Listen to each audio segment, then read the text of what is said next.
I mean, talk about being on the edge, right? He got fired because he believed in design so much that nothing was going to compromise that. Not even his job, and Yeah. certainly not some lazy student. Yeah. What is up? Thank you for tuning in. We're out here. It's episode 3 of the Gascast. We made it. We have not quit yet. This is episode 3. Thank you for tuning in. Today's episode is with, his name is David Sotelo. He is a photographer. He's a professor over at Art Center, College of Art and Design, and he also teaches classes at LAXA, which is the high school I went to. It's the Los Angeles County High School for the Arts. It's an artsy fartsy school for kids who want to do art. And he's a cool guy. He's one of my mentors. I consider him a mentor for sure. And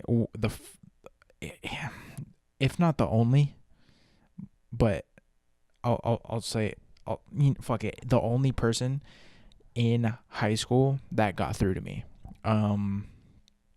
He was so important for me in high school, and somebody that, I mean, I think the majority of the way I think about photo and the way I make decisions about photo and the style that I'm into and the stuff that I take pictures of is because of the time I spent working with him in high school. In high school, my junior and senior year, there was a scholarship that I participated in. And both times he was all about just pushing the boundaries of it and just letting me go. You know what I mean? He didn't get in the way. He pushed when I needed to be pushed, and he got the fuck out of the way when, he knew that I just needed to keep going and keep working. And so he's really good at that as a professor and an artist and a mentor. He's really good at pushing in the right areas when push is needed and not interrupting when good stuff is happening. And that's a really underrated trait, I think, in a lot of people. It's one of the biggest things I respect about him, because it's like, you got to kill your fucking ego to get to that point where you're okay letting students run, you're letting the patients run the asylum at that point, when like you as a professor or a teacher, like, get out of the way and just let them go.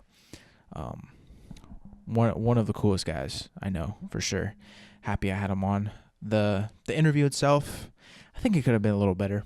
But hey, I'm still learning. It's only episode 3. The second half, it's kind of, it's on the longer side. It's upwards of 2 hours. The second half of the conversation, I think, is a lot better. I think we kind of get into the groove of the conversation a little bit more and becomes a little more natural. It's like less of an interview at that point, more of a conversation. But I'm happy with it. I'm gonna play the whole thing. If you find yourself bored, or you're a little disinterested, maybe just skip to an hour in and see if that holds your interest a little bit more. And I don't know if that's just me being a little too critical of like my own work and the conversation, but if I'm gonna play the whole thing, because fuck it, why not? His website, if you want to learn more about him, his website, lemaystreet.com, LEMAY street.com. He has a couple projects on there you can see. If you just Google his name, David Sotelo, you'll find a whole lot of information about him through Art Center and through LAXA. He's fucking out here. He went to UCSB for philosophy, and then Art Center for his graduate studies in photography. But check his stuff out, lemaystreet.com. And if you, let's see, I'm not sure what I'm gonna put on my website for the bonus features. I'll think about that. I'll probably put, maybe, I don't know, it's a little self-indulgent, but maybe I'll put some of the stuff that like I was working on with him in high school. Put something like that. I don't know. I'll think about it. Maybe I'll mention in the outro what I actually put. But that's all that stuff is going to be on donaldfrias.com if you want to check that stuff out, or the music. If you're listening to the audio version of this and you're interested in the music, you can find that stuff, all that info out at donaldfrias.com. I'm sticking to the format that I mentioned I was going to do in the last episode, which is full video casts on YouTube, 10-minute highlight versions on IGTV, and then the audio version on the podcast app.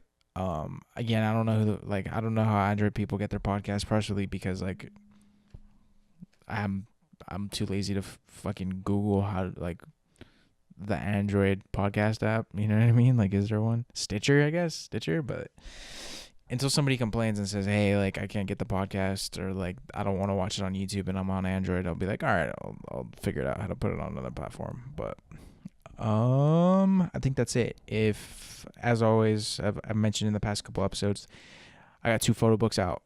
If you would like one, they're free. They ship anywhere in the US for $3. Check that out on my website, donaldfrias.com. And that's it. If you're watching this on YouTube, you can catch me on Instagram at callmedonnie. And let's jump right into the episode. Thank you so much for watching. Thank you to everyone that's reached out and given feedback, liked or commented or watched. If you have absorbed this content in any way, thank you so much. That's all I really want. Thank you. So let's jump right into it. This is episode 3 of the Gast with David Sotelo. Okay. I just recently got this lens. I think I got it from Best Buy for like $150 or something. Nice. And it's It 10 to 18. does the deal. Whoa, 10 to 18. So at 10, it's almost a fisheye. Do you know how much a 10 would have cost? Like, back in the day. Well, I don't. Yeah, it would have been like, I don't even know, like thousands and thousands of dollars. That's what's so crazy about the digital is, yeah. It's made it more accessible and just it works. And the thing is it works. Yeah.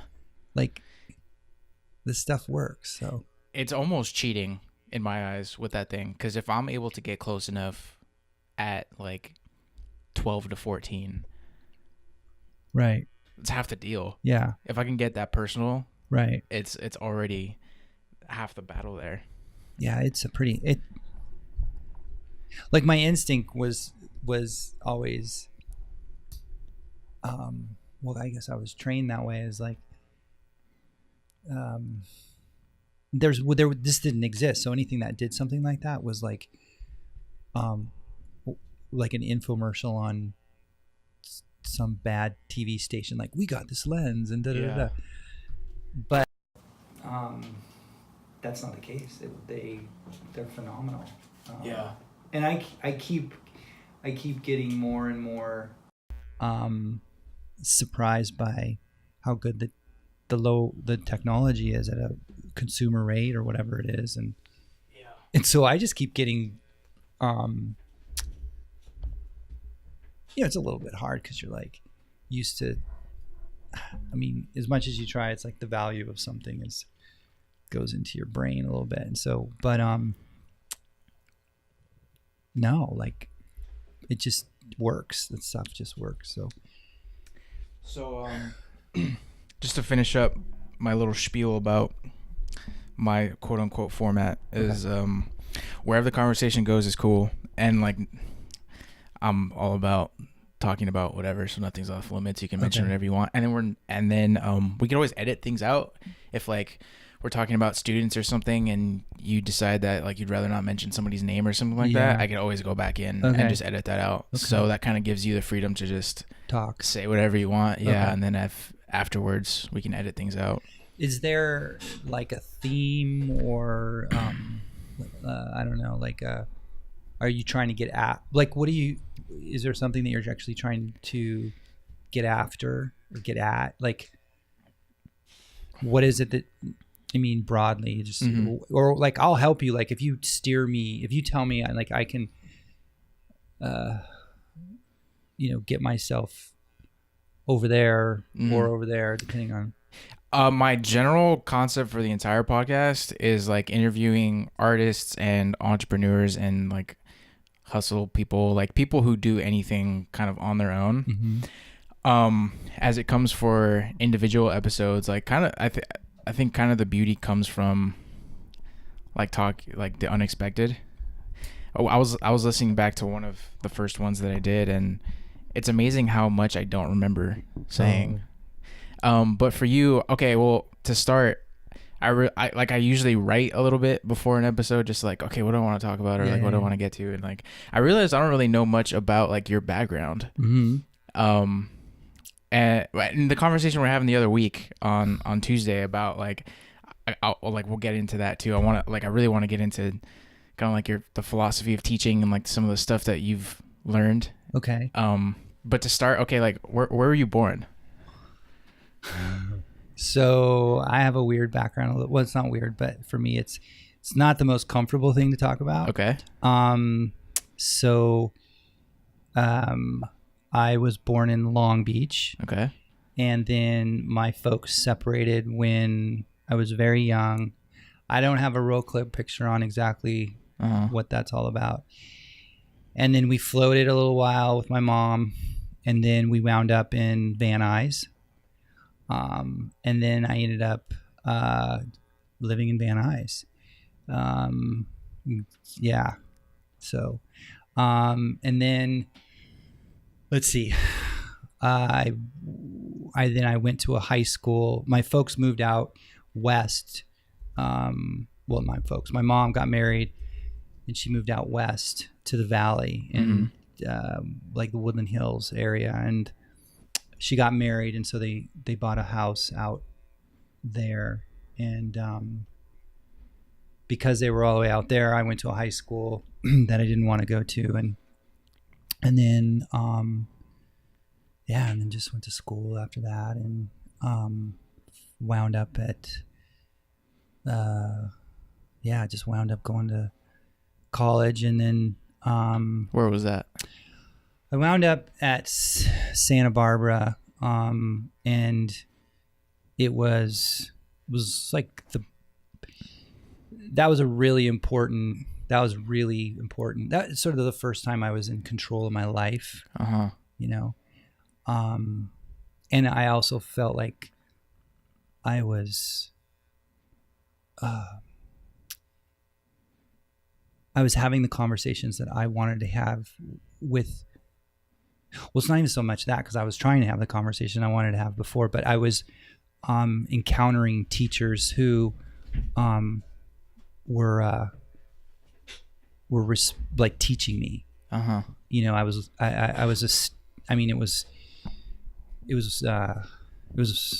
just totally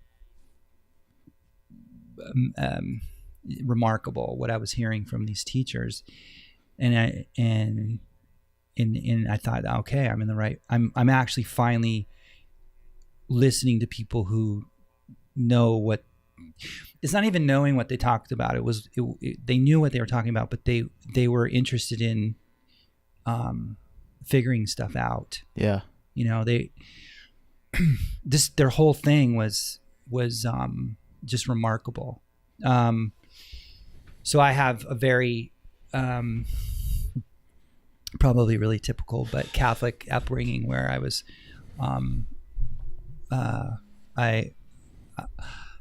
I was a single parent. So my mom put me into like I was going to church. She would drop me off before work, right? She had to go to work when you were younger. Yeah, and so I would go to church every day. And the community was very, very in those days it was just Catholic.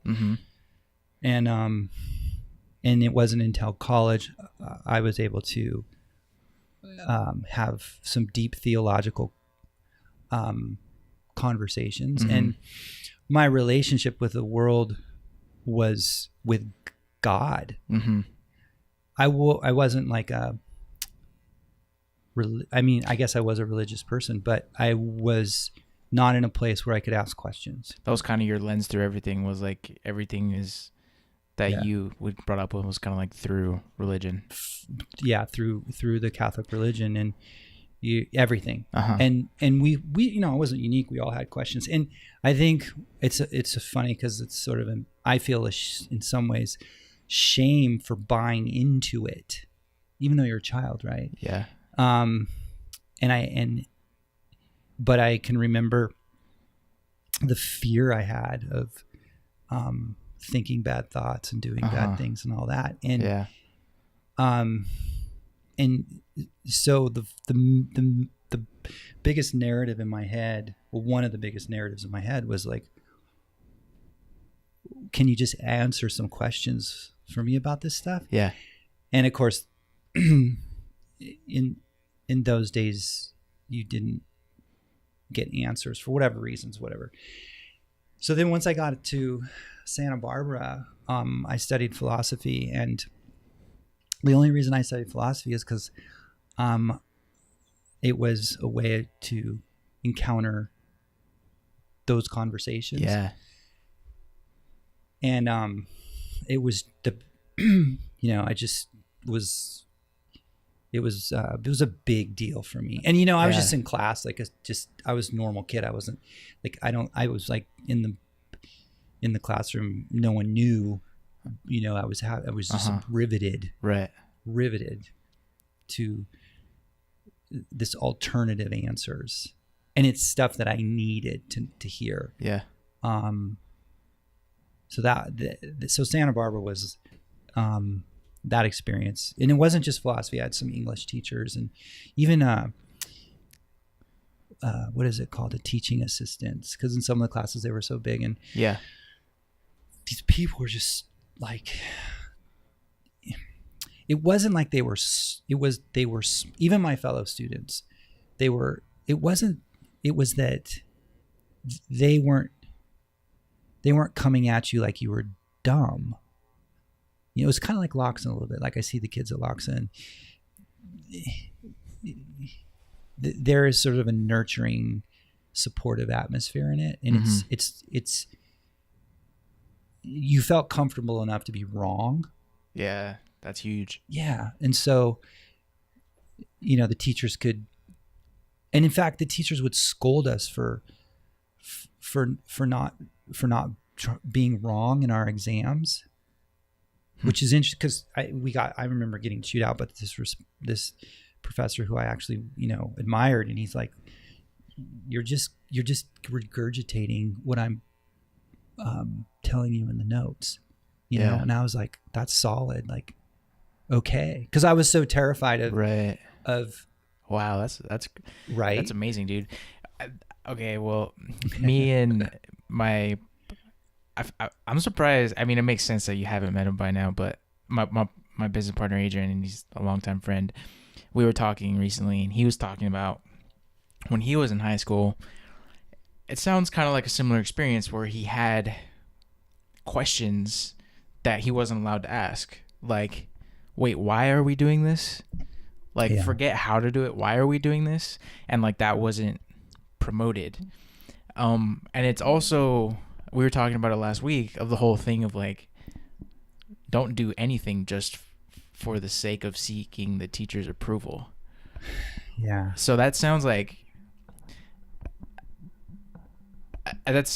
huge. Like, I could feel what that change would be like and how important that would be to like be introduced into that new environment, especially coming from a background which was like the complete opposite. Yeah. I wish I had the solution for all of the problems in high school, or at least the high school I teach in education, or just like what you're talking about, like, why can't students, why can't the conversation be different and all that stuff? And I mean, I don't have the answer. And I mean, I thought I had the answer. Like, this is true. And like, one of the things about teaching that I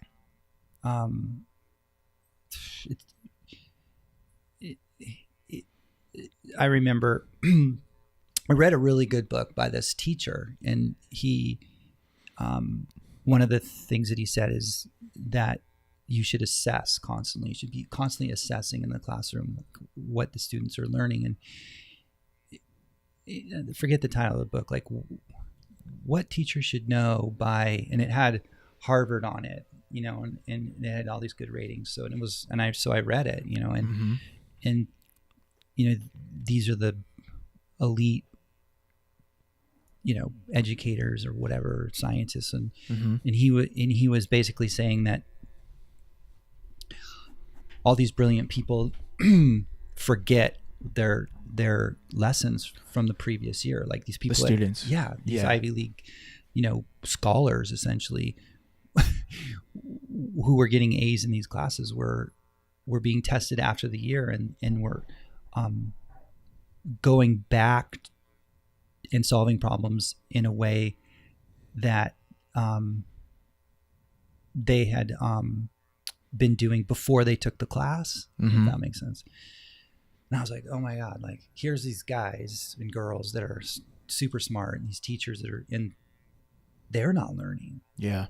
And so I was like, and because you think you're so like you're up there and it's a performance and you get everything, you know, sorted and you have your lecture and you have your slides and all that, and you walk out and you're like, oh man, I nailed it. Yeah. Like I really believed I would nail it. Uh-huh. And then to the point where I didn't really even question it. Cause I mean, and then I asked the kids, Mm-hmm. I'm like, so what did you take from that? It was the following week. And they were just, there was nothing, Mm-hmm. nothing. And so I don't know what's happening in those brains. Yeah. High school in particular, it seems like there's multiple battles being fought, and like I'm sure it's even in college, but I mean, to get me to speak in a classroom in high school would be a challenge all on its own, let alone to talk about the material from last week. For sure. And so there's it's hard. I feel like it would be extremely hard to like evaluate, I guess, like the comprehension or the takeaway that the students got from something at that age, because I mean, at that age, I was afraid to open my mouth. Yeah, I get that. But I did the same thing in these other like college level and even graduate level learners, and they also demonstrate like that what I thought to be completely perfectly well explained. Mm-hmm. They don't. I'm not. It doesn't happen that way. It's you don't. I don't explain things. And then someone receives it and they know exactly what I'm teaching them. You just have to get feedback. It's communication. So I think in some ways that's the fun part too. If you just, because you don't know, like it's so fluid and there's so many. You just tap dance and you just, yeah. I think. I think it also, okay, I mean, I've only got, in my entire life, I've gone to school for about 6 years. So I think. That's right, you were homeschooled. Right? Yeah. I think my opinions on public school are, you know, come from a short sample size, but in my eyes, when I was in high school specifically, the goal, that it wasn't emphasized that the goal was learning. It was emphasized that the goal was getting the question that gets asked right. And so I think a question like, what'd you take away from that, is like, hold the fuck up. I wasn't prepared for that question. Yeah. I mean, I could tell you what year we were talking about. Right. But I wasn't prepared for the critical thinking part or even the personal connection part. And it's almost a thing of like somewhere. I mean, it's so hard to talk about this because it's just difficult, and you're even talking about like how difficult it is to give those things. But something has to click where you can realize that it's like okay to like this, and to have your own takeaway from it, whatever it is, and like. Because in a classroom, I think a lot of the times we feel like when at Loxo, it was, you know, it wasn't an individual aspect, and I think that's just a school thing. And so it wasn't about, okay, what did you individually take away from it? It was, what did you get? What is the class supposed to get from this type of a thing? It's difficult. My hypothesis lately is, and I should actually do something about it because I do believe in it, is that if anyone's listening to this, if someone's out there, like you have the same group of kids in two different atmospheres or environments. And I mean, we know them. They're they're precocious, they're motivated, and there's a spectrum of achievement in all of those features, but they're in two different environments. And it's like a twin study. Like someone go in there, do whatever it is, a valid research study on the differences. Yeah. Because there's got to be just gold in that information, because the kids I've said this, I was subbing and it was a math class, and they were just unruly, and just, I was like, who are you? And so I asked them that. I said, you guys, and it was sort of sounds arrogant, but I'm like, I'm an arts teacher. And I just said, you wouldn't be acting this way. And you wouldn't be acting this way in your arts classes. And I sort of could feel their brains just snapping and going, oh yeah, you're right.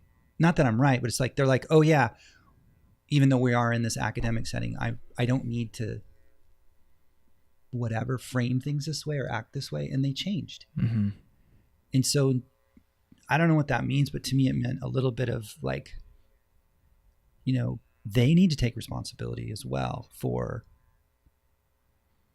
reframing their antagonism towards that environment. Like, come on. But at the same time, there's something going on, but also it's hard. Like, I see those teachers and I would be fired by the administration for the things that we talk about in my class. Yeah. Straight up.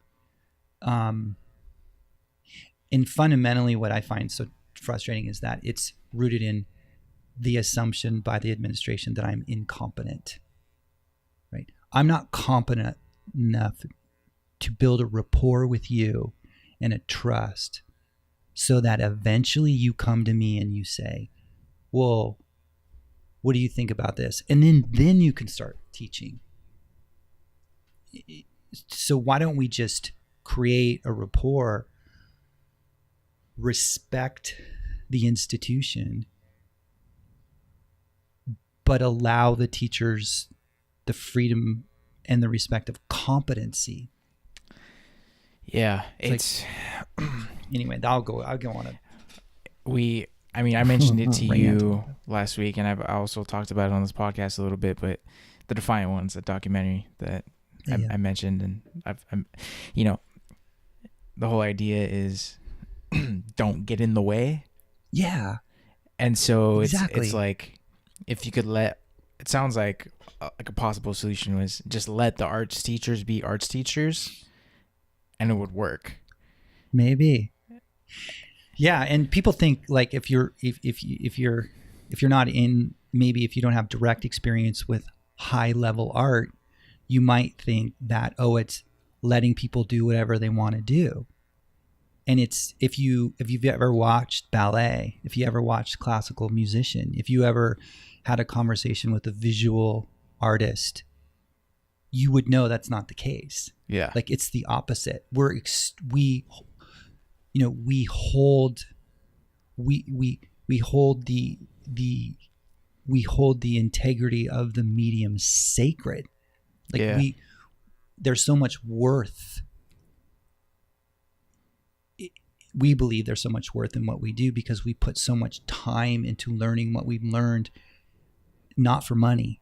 not for commodification, but we actually believe that this is worthwhile, that we're not going to let some 15-year-old kid fuck that up. Yeah. And they respect that. They're like, whoa, this is legit. And we're like, yeah. So we'll give you the boundaries and the structure, but you'll have the respect and you will learn the discipline and they can thrive. But I'm preaching. No, this is all interesting to me, at least. So I don't mind it at all. I'm curious. So it seems I hear you mention it sometimes. You'll talk about your classes, Yeah. and I feel like one of the first things you'll mention is, some kind of aspect about the group. And so it seems like such an important fact about how your classes go is how like the group gets along and learns together. So what's something that you've noticed that's a common denominator for maybe a class that you didn't think went as well compared to a class that you thought was just killing it? And that's a great question. I had a peer at Loxa. She was a sculpture teacher, and she's just brilliant. And she used to. I've completely stolen her phrase of referring to students as like she's like calling them. It's like herding chickens, Okay. Because it's like Yeah. The I believe, this is anecdotally, but through my experience, the group dynamic, I can give the same lecture, the same information, the same stuff to different groups, and one will go sideways, and the other group, they'll just eat it up. So it really makes me sensitive to the group dynamic. And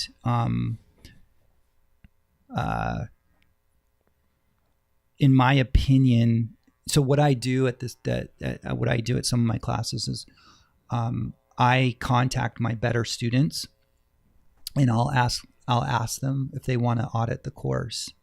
And they tend to be, so that's an interesting question, because I can think about the students that I asked to audit my course. What does that mean? Sit in. They can take the class for free at the college. Oh, got it. Yeah. Okay. So the students from Loxa will come in and sit. No, I teach at this in the public programs over at Art Center, and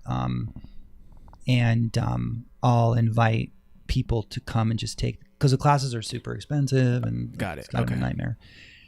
So if I have a class, and in particular I feel like that group is problematic, I'll invite a bunch of people who I think can help. Okay. And they do. And for me, one of the things all those people have in common is they're a little bit fearless in their experimentation. They're not afraid of experimentation. They're vocal. They're they know how to learn. Yeah. They question me. Couple of my favorite ones are always like, yeah, but David. And so, it sets, and so I can have a class that is not good learners, and I bring those people in, and they just change the dynamic of the group, and it starts to function in a healthy way. So, and it also, they do their work, right? They come in, they're focused, they're energetic, they're inspiring. And the other kids are like, these guys are awesome. They echo that behavior. And then, so they start doing their work, and these people are, also they're kind of, I don't want to say egoless, but they're, they aren't afraid. They don't have all these walls up, and they're also like they're very personable, and they'll tell people everything, and they're like the group that you guys had. That dynamic and teachers still talk about it. Like that dynamic, for whatever reason, the chemistry in that class was it was, I didn't, like you say, get out of the way. That's the best thing I can do. Get out, like literally just get out of the way. And if I thought that you did too. Yeah. Like, I don't really want to get in so much to like talking about my own work, because I want to more ask you questions, but just on that note, to kind of emphasize the fact that I feel like that's exactly what the class was, is like, I didn't think what I was doing was allowed there. You know what I mean? I thought when like it like the secret got out that like you were letting us be artists, and like other people saw it, it'd be like, fun's over. Like you guys screwed it up for everybody. Like you guys were given an inch and took a mile. That's kind of what I felt like. Yeah. Because we were just going, you know? Yeah. But okay, so so it kind of feels like there's almost like a key couple students that everybody else will feed off of. They almost become like take leadership roles without actually taking a leadership role. They just other people feed off that energy. Yeah, I mean, that would be a good question for a psychologist. Like there's a dynamic that if I, in my opinion, if I have a group of really introverted, sort of socially immature, afraid students, and there's no one there kind of extroverted and kind of high energy, you know, I'm not going to get a lot of energy. You know, I'm just going to be giving and giving and giving and giving, and nothing's coming back. So, I mean, maybe I need to learn how to handle, you know, a classroom full of introverts. But, yeah, if you mix those extroverts, they almost like, it's almost like a perfect recipe. Like in some ways, like, because the people I'm thinking of that I bring in a clown, they're highly extroverted, they're vocal, they're high energy, they're a little bit like they don't overthink things. Yeah. Right. And then the quiet ones are sitting there like thinking through like 5,000 different ways, which is fine, but they need a push. Yeah. You know, and then the extroverted ones, you know, they need to slow down a little bit there sometimes. It's like, whoa. So maybe that's part of it. It's like I don't know. Not overthinking things is so humongous. That's been a common theme in my life of like actively trying to work on, is just, it's again like, hey, a good teacher will get out of the way when they need to get out of the way. It's like, get out of the way yourself when you need to get out of the way yourself. Yeah, it's important. So how does it work? So like, will the class already have had sessions before you bring in the people to audit your class?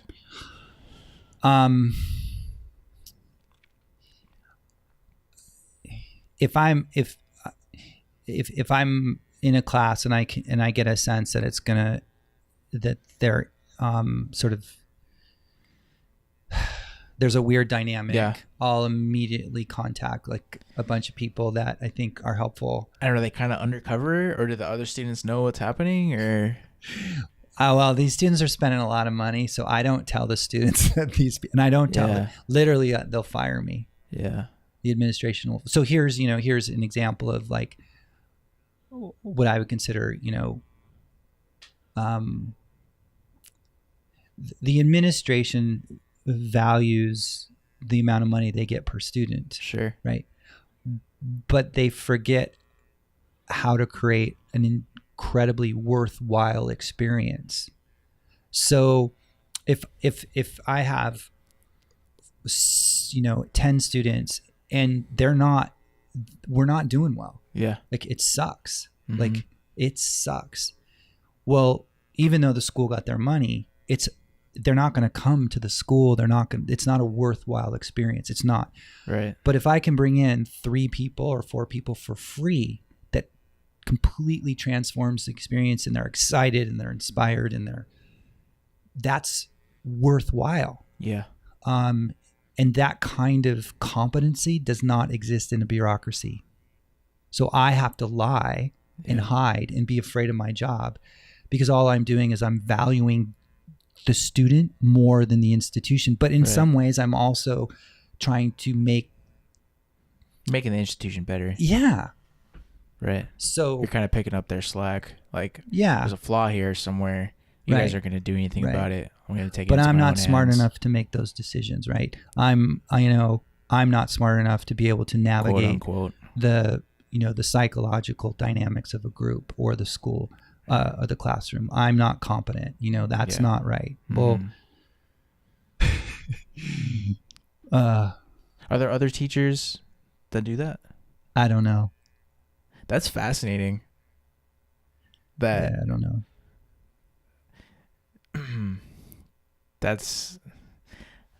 I love that. Yeah. Well, I mean, when it's magic, if like your class was magic for me, like that class will go down as an example, right? And so what do I do with that? Well, I tried to, in a way, respect the lesson. And there's been other classes. And believe me, on the opposite, I've been in classes where it's like, you're killing yourself to teach and to inform and to lecture and, blah, blah, blah. And it's just, it's just like really difficult. And maybe I'm just incapable of breaking that code, but I'll do anything not to be in that environment. It's kind of a first impression thing too, because when I've been in those classes as a student, and it's almost a thing of like, okay, after you have 2 or 3 sessions of just, you can't even bear it. Yeah. It's like, your mind's made up. This is horrible. Yeah. And so if you're going into it thinking this is the worst thing ever, it's not going to get any better. No. Yeah. So it's so cool when it works. And then what I'll do, I used to do this, is in once a year, once every 2 years, depending on the students, I'll invite what I think to be like, really it's about commitment, right? We'll go back to like you're either committed or you're not. And right. Sorry, but that's how I feel. And it's okay. Like, people can do the arts for all sorts of reasons, but like there's a level of commitment that you kind of, we understand, right? Yeah. And so I'll take the students that are sort of highly committed, and I'll in the past I've just had them come and get them all together. That sounds pretty cool. Yeah, and then we'll meet and have a class, and the class is supposed to go for like whatever, 10 weeks. It'll go for like 3 months. That's so awesome. Dude, I love things like that where, like, even on a shorter scale of like, hey, we're only on the clock until 5 o'clock, but we love what we do so much, we're going to do this until fucking 2 a.m. Yeah. And what happens is, this goes back to that idea of like worth, the worthwhileness and the value. Like I'll charge them, like, I don't remember what I was charging them. It was like maybe $200, right? Mm-hmm. And we just won't stop meeting. Yeah. And so like, and I'm making, whatever, like I love them. Like they're, and so, we have food and we have coffee and whatever. And like by the end of it, I'm like I've lost money, right? Right. In a way, but because the community that's formed in that experience is priceless. Yeah. Right. So,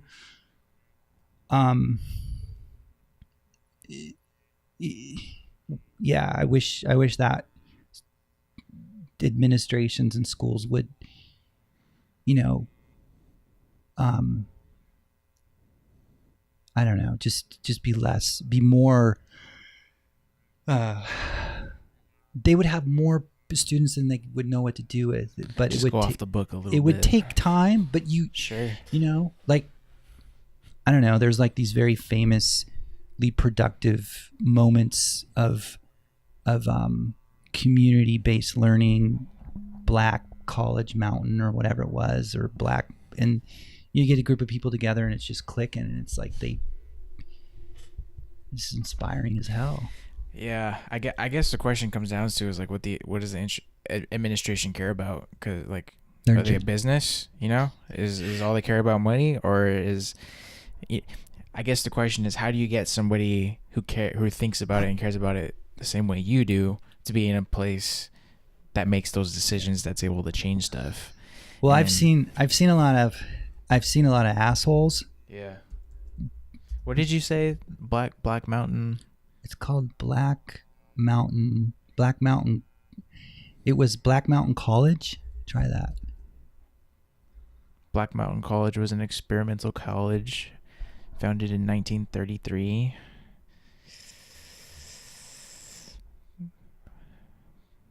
Black Mountain College Museum plus Art Center located in downtown Asheville, North Carolina. Let's see. Wikipedia.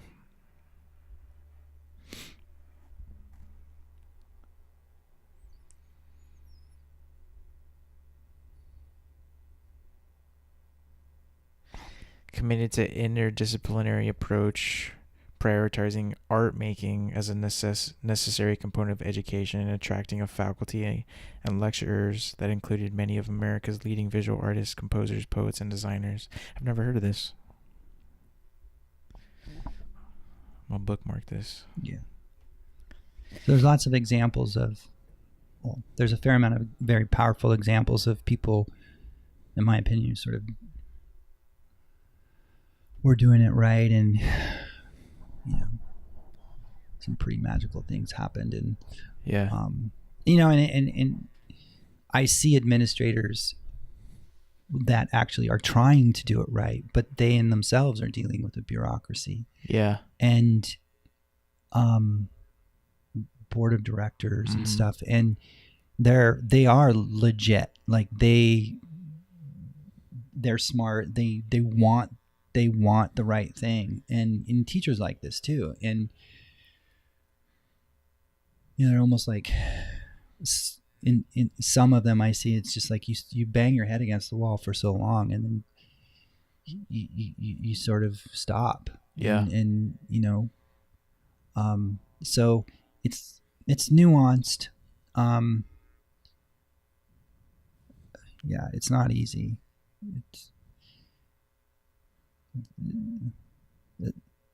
In my experience, it's kind of hard to keep something going that's just really good for more than 3 or 4 years. And you know, people grow, and stuff happens, and it's just hard. You know, you start getting money, people start commodifying things, and it just starts to fracture the bonds, and people take, so I'm gonna run to the bathroom real quick. Yeah. Do it. Yeah. I've done.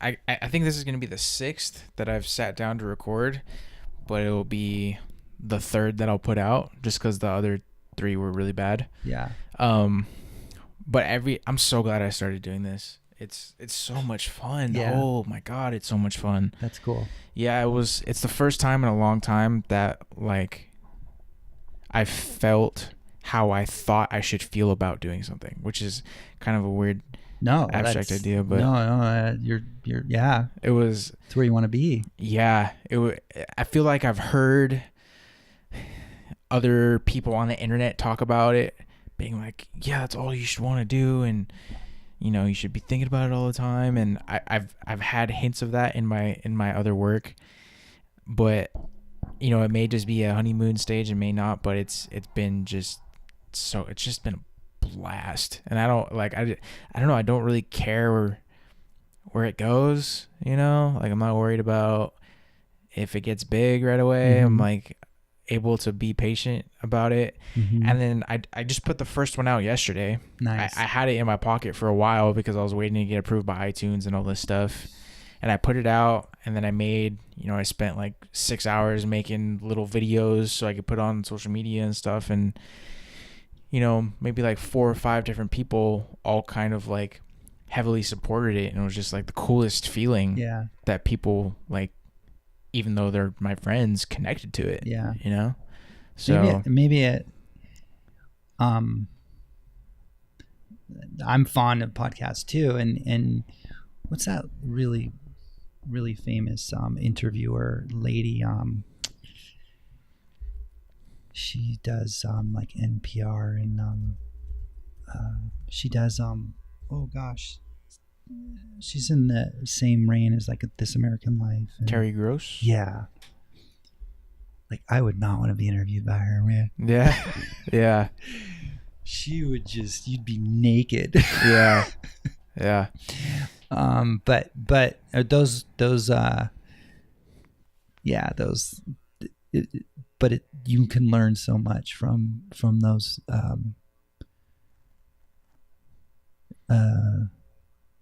I guess narratives that they get, that they tell. Yeah, there's an interesting balance to this because I mean from the first one that I did to now is just a world of difference. And I'm hoping that, you know, by the time that I get to episode 50 or 200, it'll just be 10 worlds of difference from there. But so far, what I've kind of, the conclusion I've come to is that there's an interesting balance to be drawn between, you know, controlling the conversation where you want it to go. And then, like we talk about, just get the hell out of the way and let it go where it goes. Mm-hmm. And I think it's also very, like, dependent on the guest. So, like, I had one of my friends on who makes music, which is one that wasn't very good, who's, you know, he's more quiet and naturally. Yeah. And I think I was, like, asking him questions that he wasn't so much interested in. Like, I was asking him, generally about how he makes music. And he's the type of person who just does it. He doesn't think about it so much. Mm-hmm. And so it was kind of a question that put him in a place of like being stuck with an answer. Yeah. So I've been learning a lot about like how to create the most interesting conversation and listening experience, I guess. Yeah, get people going. Yeah. I feel like the goal is like, you know, poke in the right directions just to let you take over. Yeah. You know? So going back a little bit about like your background. So when did photo enter the equation? Was that like after SB or? Well, this is a little personal, but I'll just go for it. Go for it. So I don't have a relationship with my father. And so when I was a kid, one day I saw a bunch of cameras in a closet when I was young. And that was the last time I ever saw him. I mean, I was a kid. I don't even know how old I was. I was young, under 10 for sure.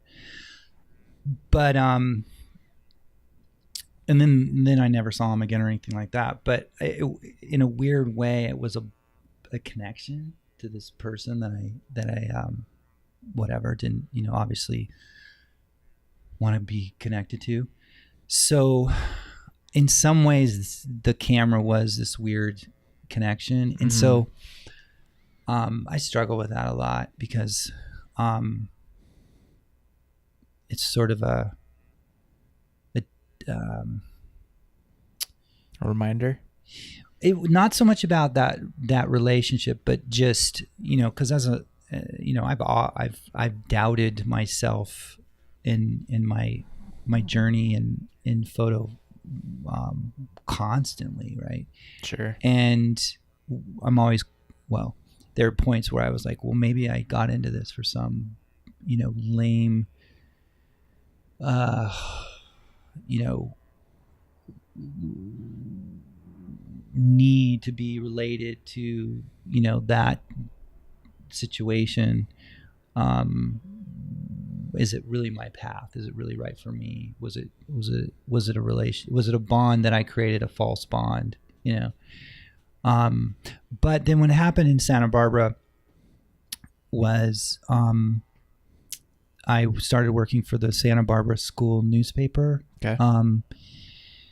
And I just fell in love with it. Yeah, it was kind of like what you were saying about podcasting. Yeah. I don't know. I just there was school and for me the dialogue in school was like essential.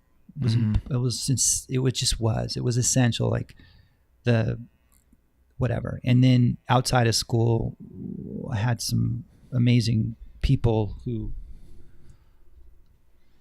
continue this sort of intense dialogue. They were, we did nothing but just discuss politics and ethics and all this stuff, and it was just amazing. And then once I fell into photo, the people that worked there, we were I didn't really know them that well, actually. I just, but it was always about some political issue because it was a paper. So you had school, which the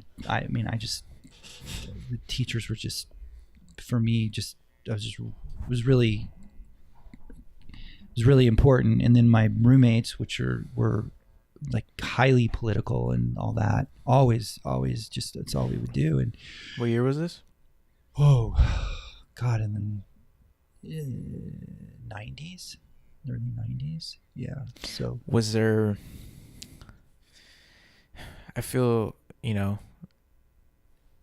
was there like something that everybody was talking about at that time that kind of lasted like multiple years in terms of like, whether it be politics or just pop culture? Like what was happening? What were people talking about? You know what I mean? Well, I could just, I don't know what I had, I had a couple I had a couple of roommates, and we argued, we debated about, really, there was a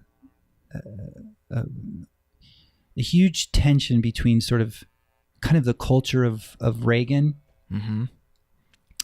and then the culture from the 1960s. Because I mean, for us, our parents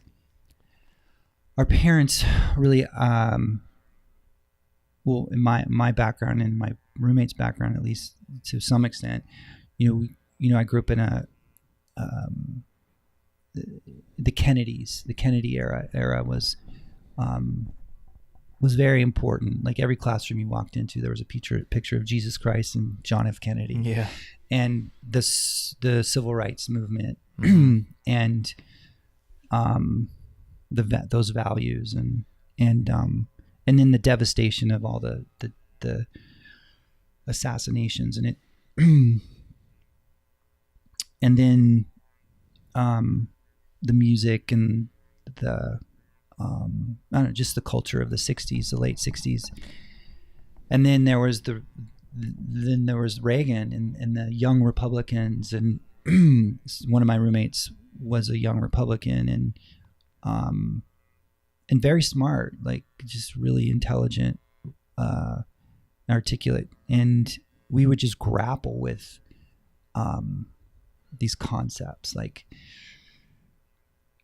rationality was a big thing. Like Ayn Rand was a big thing. The writer? Yeah. Wrote The Fountainhead? Yeah. I mean, that was like a war in our apartment for years. Yeah. Have you read The Fountainhead? Yeah. I've never read it, but one of my favorite comics, and he also has a podcast. Like, he's not a reader. He admits, like, he's read like 3 books in his adult life, and one of them was The Fountainhead, and how it completely changed his life. And I was like, fuck, I gotta get around to reading that thing. Yeah. I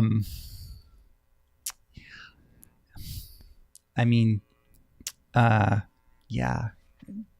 What were you listening to, music-wise, back then? Music? What was I listening to? I think just whatever was on the radio, or I really loved the era of the music I grew up in the 80s, and just that was I still like that music a bit. Yeah. Yeah. So was your photo being, like falling in love with the college newspaper, was it always kind of, or did it start out being documentary style? Yeah, I didn't. Yeah, I just the truth is, I think when looking back, and I heard this from other um, um, photographers that were, you know, famous and all that, and they would say, yeah, I just love to travel, you know. And Yeah. so the camera was kind of an excuse to get into that. And I mean, it's as dumb as that. I traveled quite a bit. I would save my money and just travel as much as I could and around the state, or, you know, just little things. But traveling was always something that I was encouraged to do, and it was always important to learn about different cultures and stuff, and so I would travel and take my camera and take really bad pictures. Yeah. Documentary photography wasn't anything that I even knew about or got introduced to or just knew that existed until I think I took your class. Yeah, it's good. It's not very it's not very present anymore for some reason. I don't know. Yeah, I mean, for me, it's like that's like the only option now for me. You know, it's like I don't really. It's weird, but before then, I felt like I was more obsessed with technical aspects of photography, and I was like always carrying a tripod, and I was always taking like 25-second exposures at night and stuff like that. And nowadays, I haven't used my tripod to take a picture in years. Because it's like you're wasting fucking time, you know. But that's I understand that's just the happened to be the sector of it that I happen to fall in love with and like be gravitated to and have fun with and enjoy. But for me, like the camera has always been, it was almost like a defense mechanism for me to be somewhere and know that I had something to do with my hands, even as simple as that. Like at bars, I've heard people talk about how, like, you know, there's cigarette smokers who literally, they're just uncomfortable in certain situations, and it's like something to do is to go walk outside and smoke a cigarette. It's like it gives you that I don't have to stand here and worry about what I'm doing. Did you have any with traveling and photography? Was it almost an excuse to go travel and take photos, or were you already addicted and wanted to go traveling without it? I thought, I think my mom taught me that just to travel is important. And I just had a natural kind of interest in other people, and I was I think it, you know, I was I can remember, you know, sitting down with the older people in a room rather than the younger people, and talking to them and valuing that connection, the lessons of that. And where were some of the places you traveled to? Around the country a bit, you know, different. I just wanted to go to different places and on the East Coast, and so just the usual places. I think it just up and down the East Coast and a little bit in the South, and then Northern California and in the Colorado, and just kind of documenting the whole thing. I would just maybe have a friend and be like, hey, can I come? You know, when I was in college, visiting people, and just any opportunity I had to go down to Mexico, or just I love food, and people are amazing, you know. Went to Poland and went to I went to Poland and took a little bit of a journey to some of the concentration camps. yeah, a little bit of Eastern Europe. That was really cool to see. Important to see, unfortunately, but Yeah. you know, makes, yeah, I'm glad I did it. I think it orientates me in the world maybe a little bit better than if I had not gone to it. Mm-hmm. Sure. Yeah, you know, just sort of having a perspective of a bigger perspective of who you are and how you fit in this crazy world. And you know, having a little perspective it's helpful, you know. Not, when was like your first toe dip in teaching? And how did that come to be? Yeah, I've thought about that because the reason the way I got into teaching in practicality was I was in a crit group, and a very gracious person that is a friend and in a way a mentor had a class that the teacher bailed for a little bit, and so I went in there and just from a skill point of view for photos, the darkroom days, and I got the opportunity, and then one thing led to another, and I wound up picking up a class here and picking up a class there, and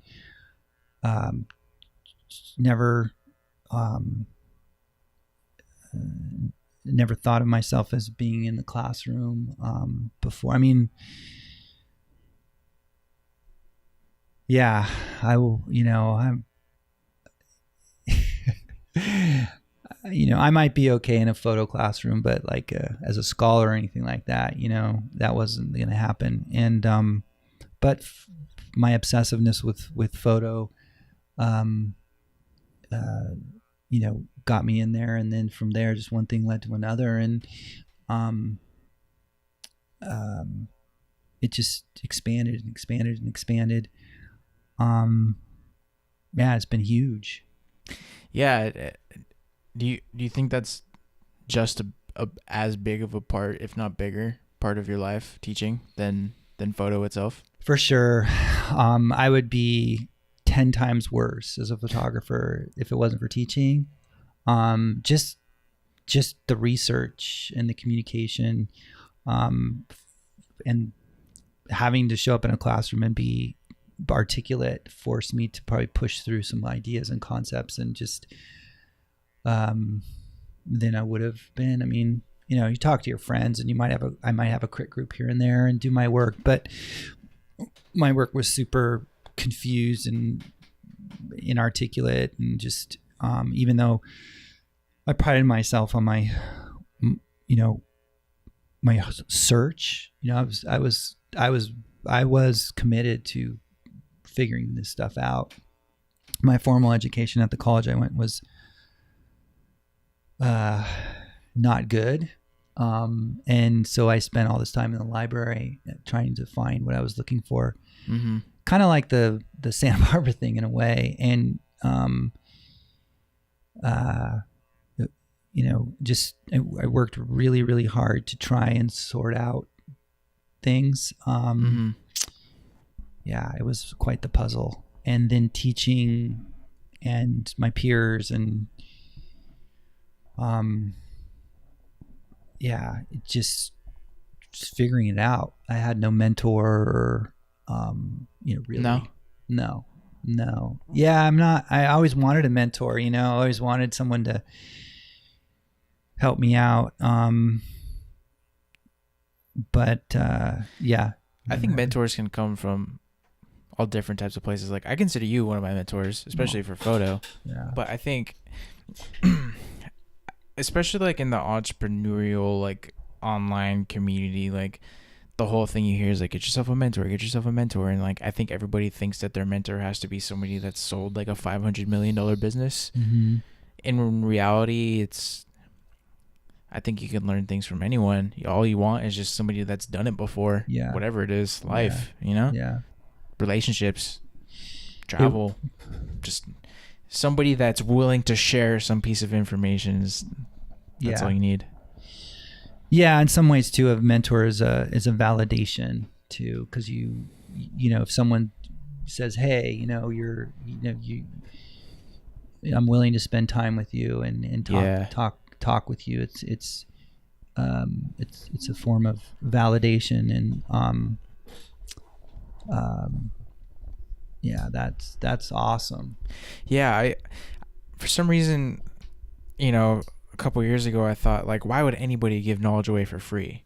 That was kind of like where I was. I was like, if I had the keys to this stuff, I would never give it away for free. And then it became, I think I realized that, like, you know, not everybody's motivated by money. Yeah. And there's like a human connection thing that people want. And there was a whole gap in my thinking there. And if somebody ever asked me a question or like asked me for advice, like, I don't know why they would, but if they did, I would be like, oh man, how much time you got? I mean, I'll tell you everything I know. Right.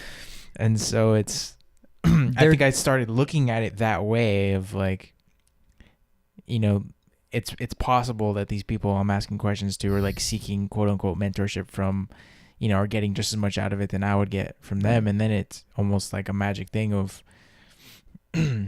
equal value is being spread to both parties. Yeah. You make me think of this book called The Gift, and sounds familiar. Yeah, it's really good. It differentiates between the value of something and the worth of something. It's might give you some insight into what you intuitively understand, but it breaks it down in a really, really cool way. I mean, like Laksa, for example, like for me, the bond I have with Laksa came from the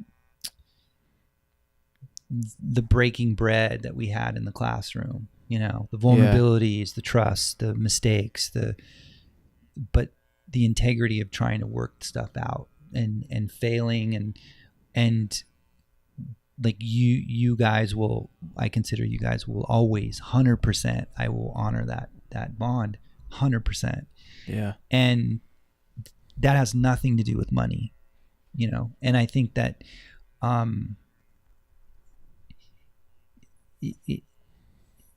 you find that in whatever form you can. Like for me, it's been my students, and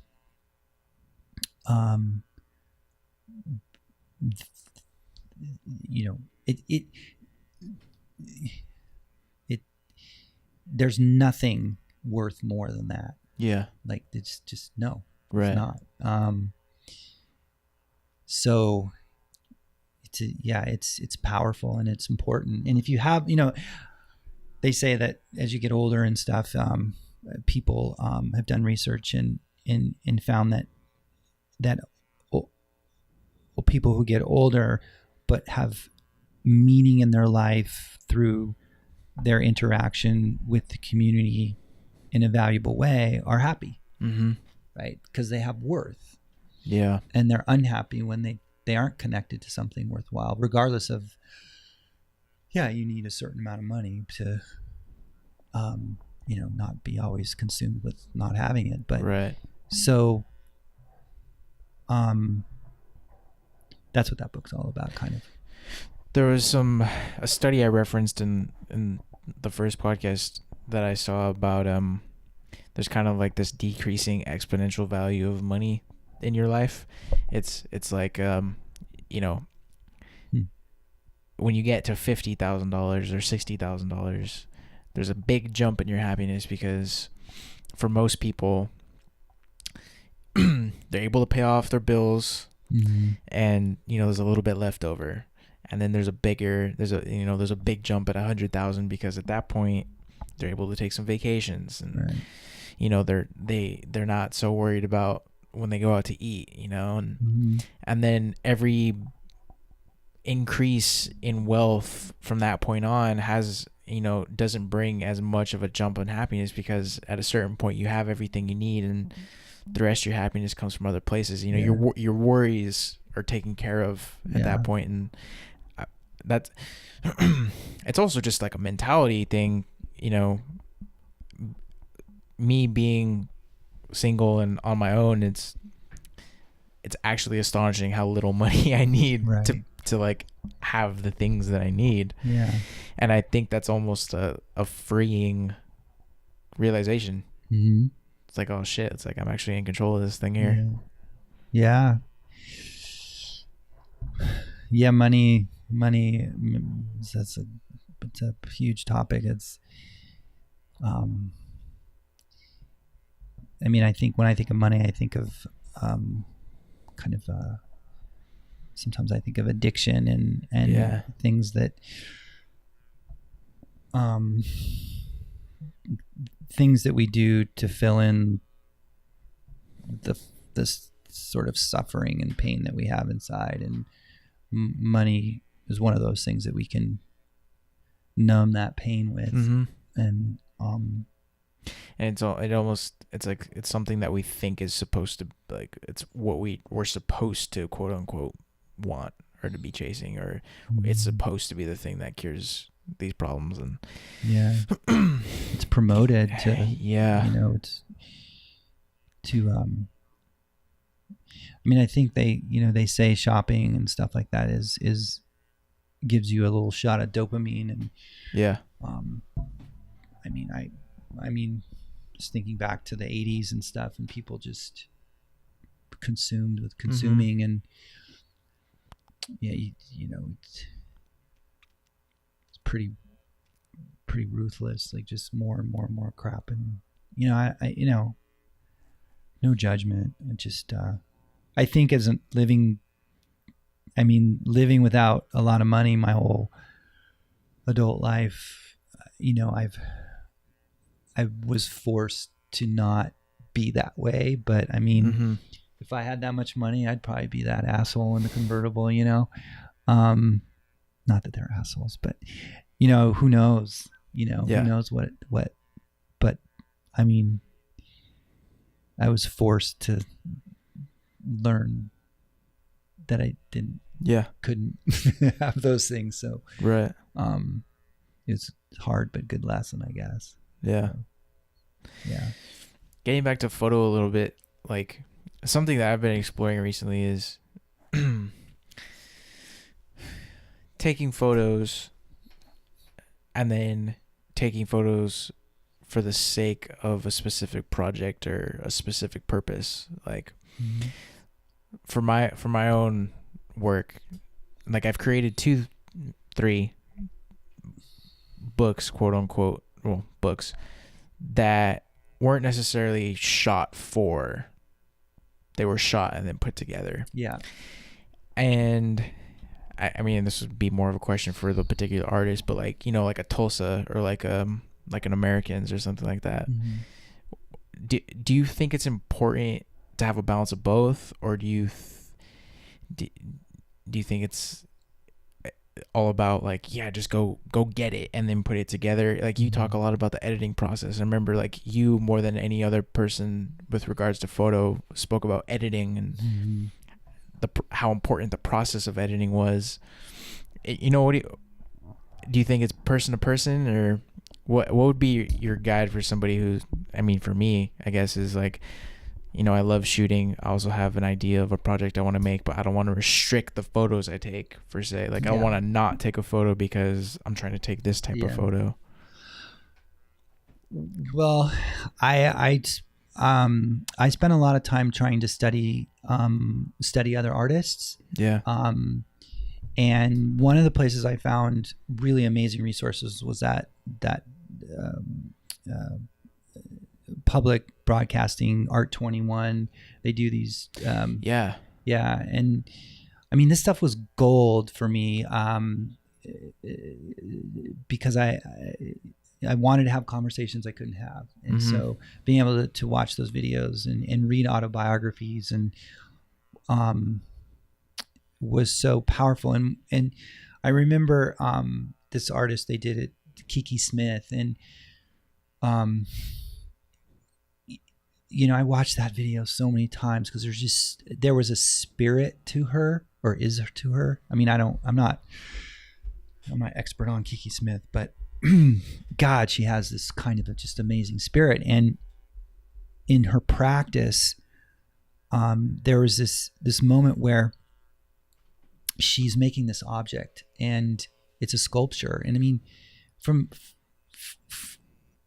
my point of view, kind of it would say immature or whatever you want to call it, is I was object focused. It was object focused, like the project, object focused.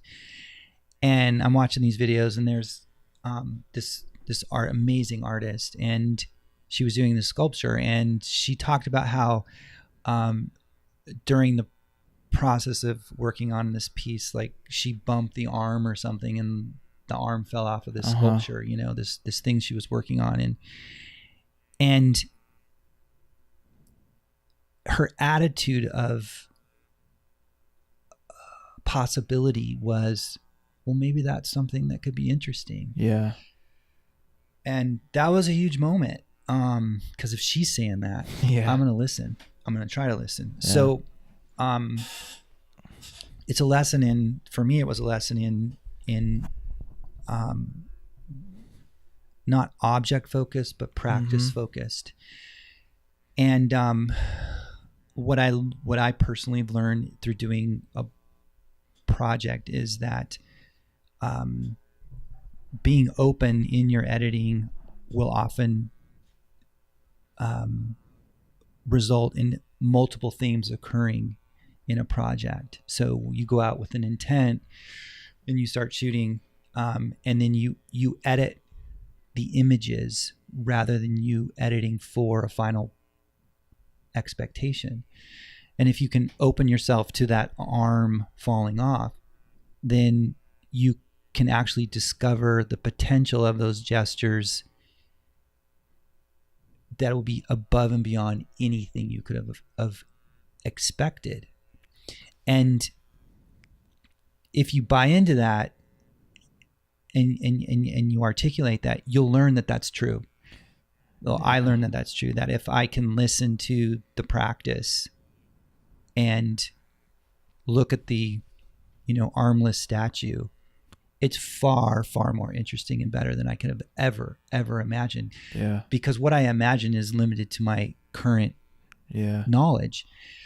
And collaboration also teaches you this. If you work with, maybe one other person or two other people, and you're open to the idea that together something can happen much different but much better. And there's a lesson in that. For me, where it was a lesson in, oh my gosh, like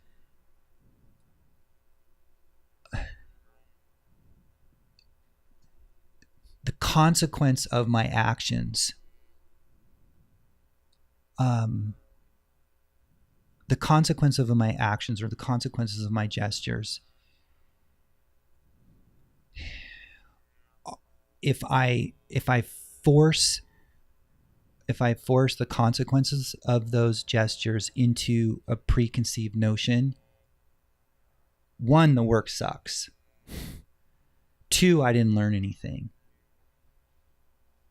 At some point you're suffering, you're trying to do this. You're trying to communicate something, and you realize, you put your heart, soul, and so you look at it and you go, oh, it's no. And then somebody else comes up and looks at your work and edits your work, and they put it together in a totally different way and go, this is amazing.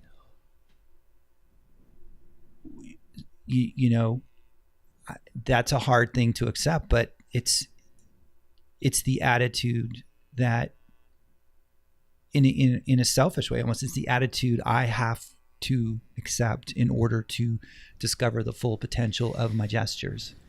It's pretty amazing. It's almost like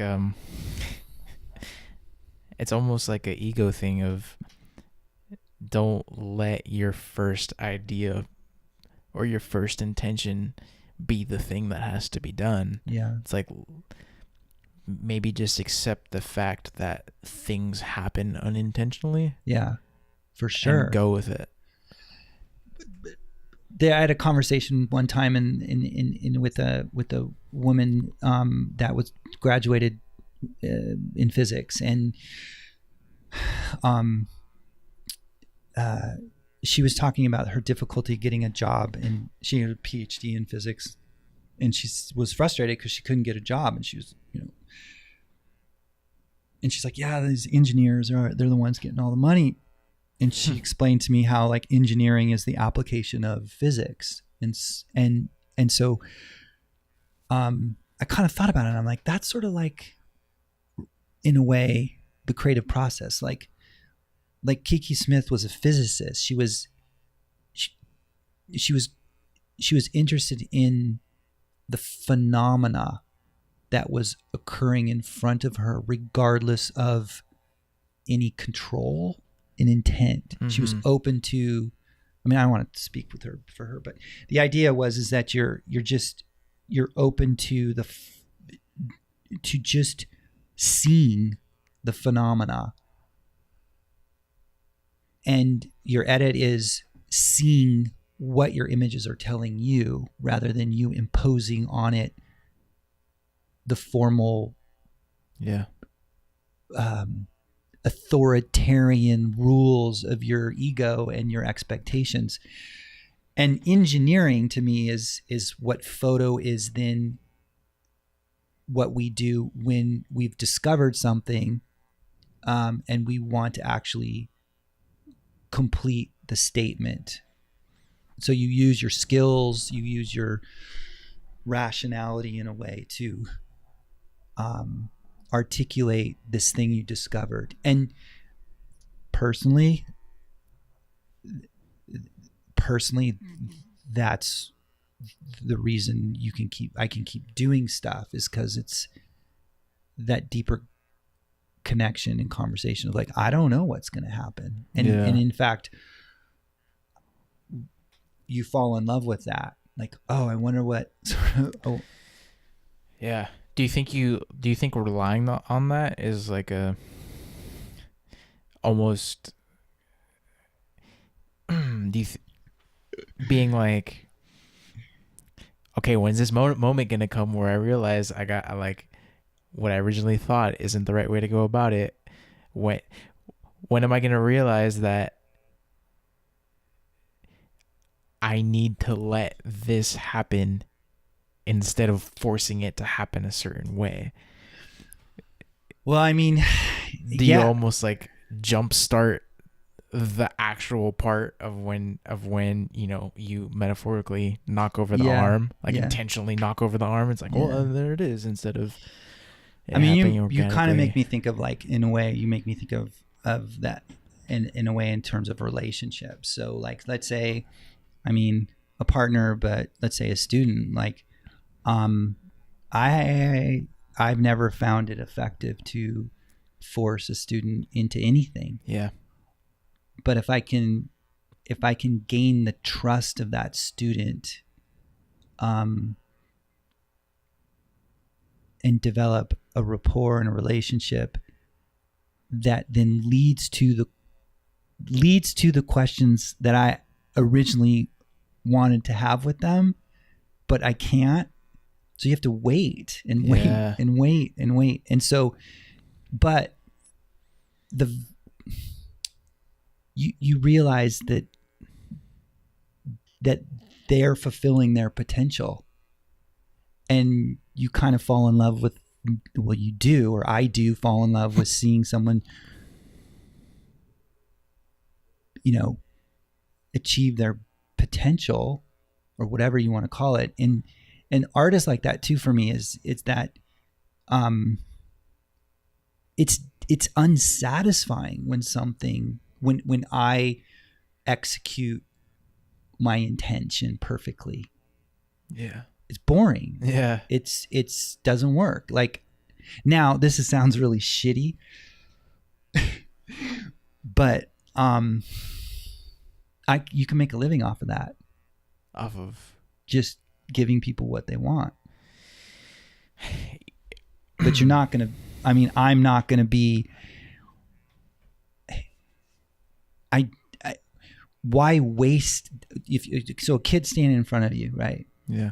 And you have this opportunity. They're looking at you and they're whatever. They're 16, you know, their family life is fucked up. They're fucked up. But you know, they're still there, right? They're still there. And all they need is to be acknowledged. Like your work. All you need to do is acknowledge. Instead of looking at it and say, I'm going to make you into something that I think you should be, just acknowledge it and let it grow where it needs to grow. I mean,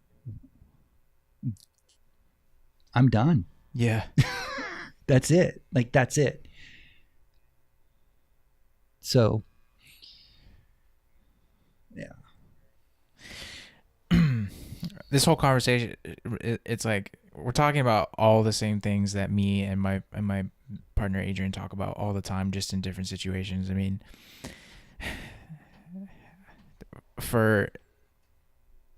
so that I don't scramble too many ideas without getting out one, I'm gonna stick to the like, it happens when it needs to happen. And so, you know, we're trying to make this events app, right? And we used to get super frustrated with the fact that, you know, things took a long time, or that we would work on one thing and realize that function that we're trying to put into this app doesn't fit, or that it's bad, and used to get really frustrated and upset with ourselves that we didn't realize it sooner. When in reality, I think we finally got to a spot where it's, instead of being frustrated with ourselves that we weren't able to recognize that from the start we shouldn't do this, it's that this is a good thing. We realize that that's not the thing to make this better, so we can move on to trying to figure out what is going to make it better. Yeah. And then you come to this whole new thing that was not the intention from the start whatsoever. Yeah. But it's 100 times better. And so, like, what's wrong with that? And when in our heads, it's like beating ourselves up because we ended up, it took us so long, or we had to go through so many different phases, when that's like, what else could you ask for? Yeah. It's tough. I mean, you got to make a living and you want to be successful. And then there's this delicate, fragile, constant, you know, push and pull of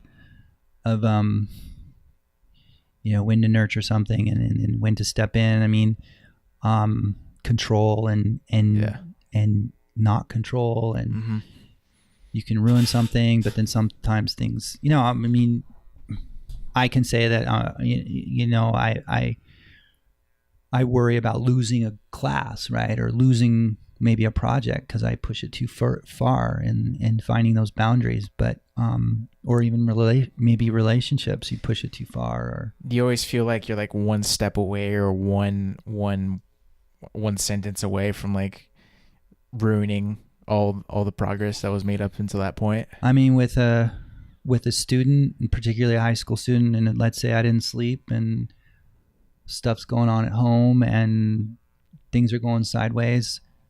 I mean, a friend of mine's a teacher, and she had a hell of a day, and she's got to go back. And our whole conversation was, you know, careful. Yeah. You know, you're tired, you're pissed, you're frustrated. And you can snap, you know, and then all of that is gone. So, you know, it's a huge concern. You told me something one time in regards to a compilation of photos I was working on. And you said, like, you want this thing to be a hair away from falling apart. You were telling me that, you know, you want it to be pushing. I'm paraphrasing here. Yeah, sure. This was my interpretation. More, I think that's a better way to put it. My interpretation of what you were saying is, you know, you want it to be pushing the boundaries so much that it's almost horrible. And, you know, that's all I needed to hear to be like, oh, we're off and running. You know, like, now I know that, like, take this thing as far as it can go until it falls apart, and then when it falls apart, maybe pull back a little bit. But maybe that is a good thing, that your class is always like, not that it always is, but like maybe a relationship with a specific student is like, it's possible that all the progress that ever made could all go backwards in one class. I mean, I don't know what I'm doing more than half the time, and when you develop a rapport, that rapport starts to dive into things that I'm not, maybe I'm competent enough to just keep my mouth shut. That's like the main thing I do.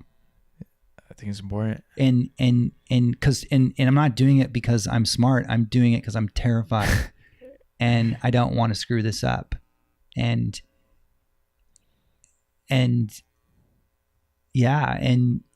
the idea of things being on the edge, it is true, because when you build trust with the student or with your artwork, I'm thinking of this person that was discussing in a way why some work is so powerful and why some isn't, and they referred to this sort of vibration of chaos or whatever it was, and it was, and I thought that they're onto something there, because when things are highly rational and produced, it's just control. Like, it's just, you just see this symmetry and this control, and it's just control. I mean, photos, you see that so much in photo. It's just control. And music too. And not that I know that much about music, but like the way I understood it was like, the music kind of, it vibrates a tension that's leading towards something that you don't quite know where it's going to go. And it engages you. And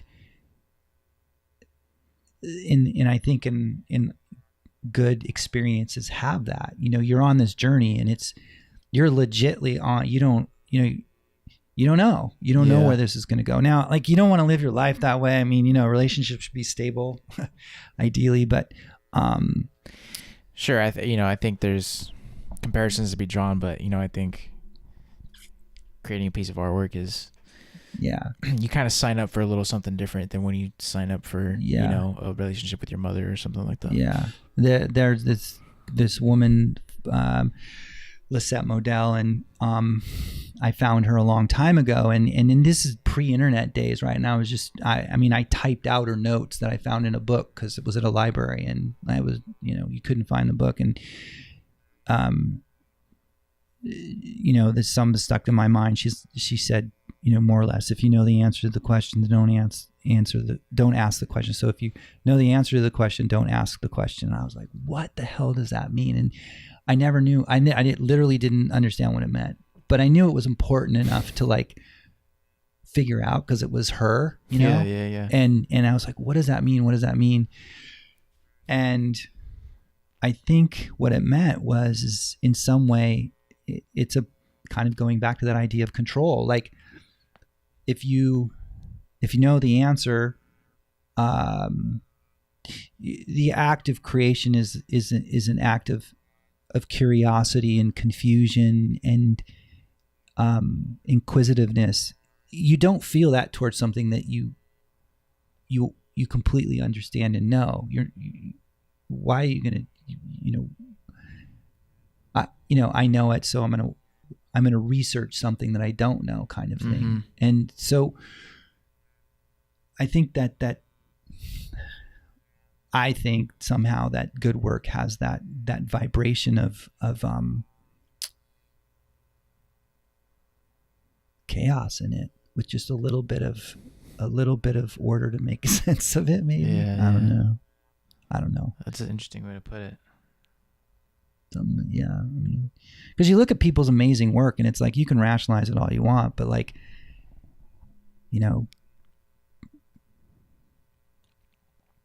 the arm fell off because she accidentally bumped into something Yeah. And that vibration was significant enough for her to respect, and then you feel that. Yeah. And if she would have like worked really hard and put the arm back together and made it all perfect, you know, she felt the other way was more, you know, representative of something that was more aligned to some kind of experience. You know, you see this all the time. I mean, like photo, just, you know, you just see so much control and so much perfection, and it just kills it.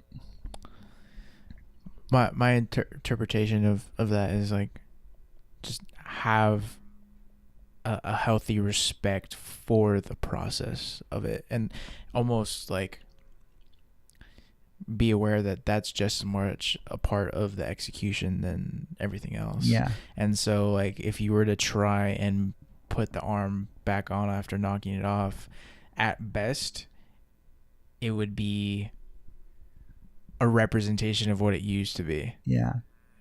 Instead of being what it's supposed to be. Yeah. Where do you think that control comes from in photo? You know, I mean, I see it a lot. I mean, I see it a lot in guys. For some reason, they're trained to have sort of an obsession with the tool and the engineering of the photograph. So when they see the photograph, they're actually looking at the engineering of the picture. Huh. Is it in focus? What's the composition?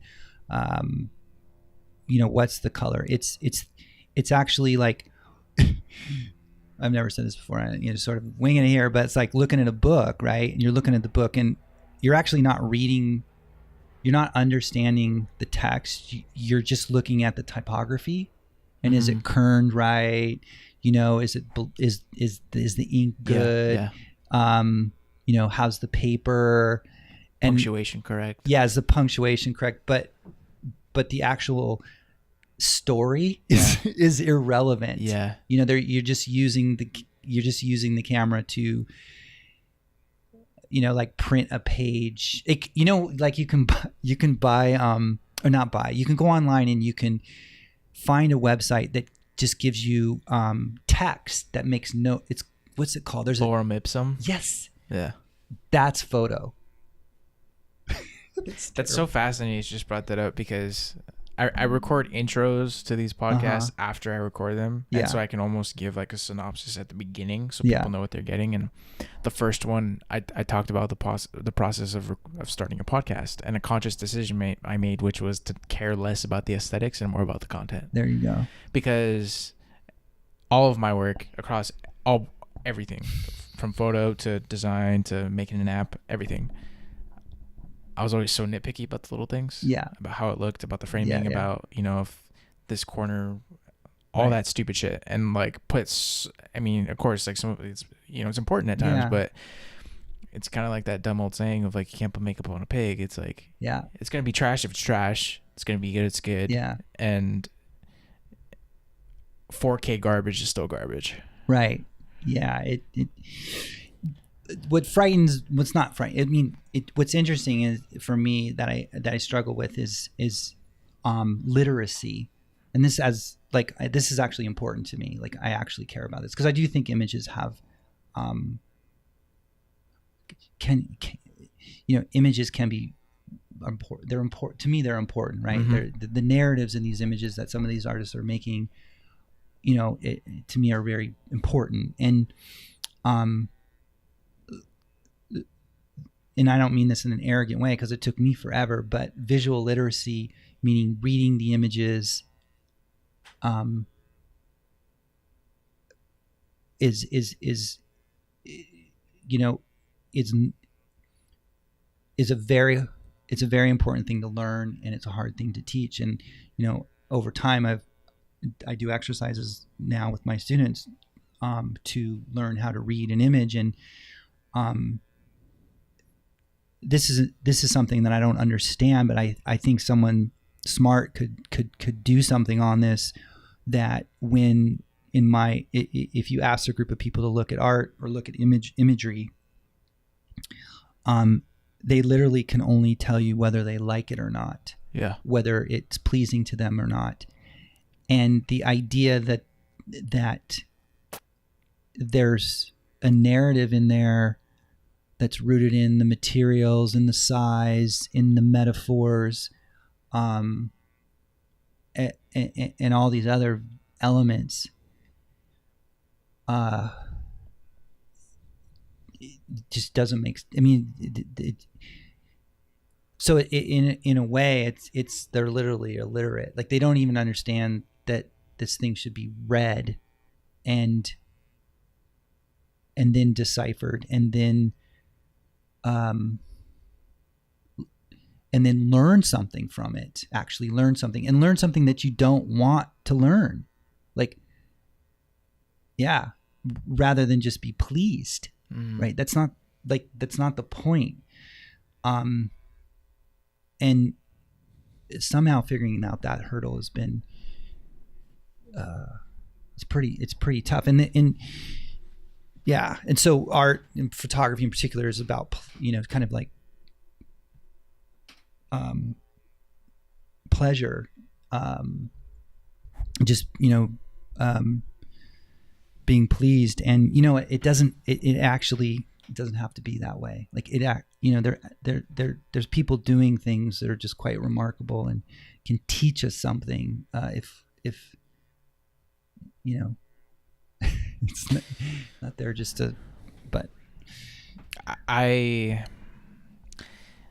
haven't figured it out yet why, but my personal favorite works in music and art and photography and the stuff that I gravitate towards comes from works that turn almost the stuff that breaks the rules or like the low production quality into an essential part of the work. Mm-hmm. And so like I love music that sounds like it was made on a laptop if the song needs to be sounding like it was made on a laptop. And it's so make or break to a piece of work. Like if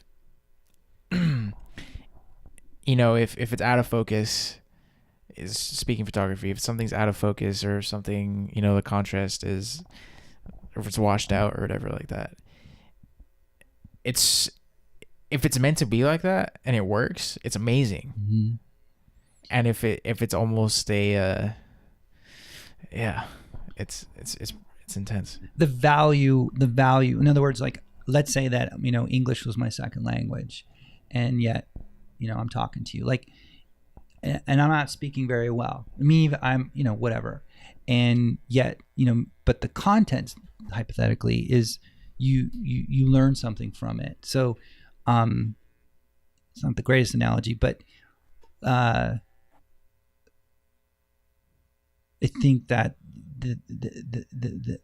the style or the trend in the way that you are communicating the idea is not 100% what the pieces are about. It's actually about, well, what is this person trying to tell me? Listen to the artist.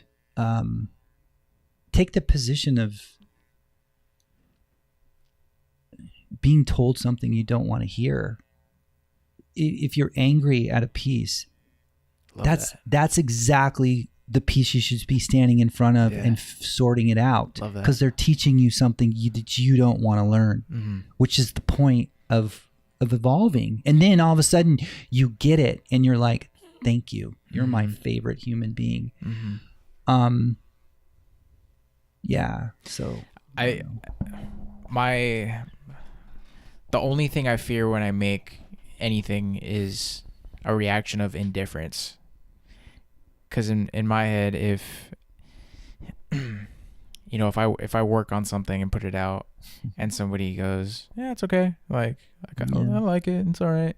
Yeah, that's like the worst reaction I could possibly get. On the flip side, it's if I were to make something and somebody goes, "I hate this. This is horrible for this reason. This pisses me off. This and that." I'm like, "Oh, I did something right here." Yeah. And you're bringing up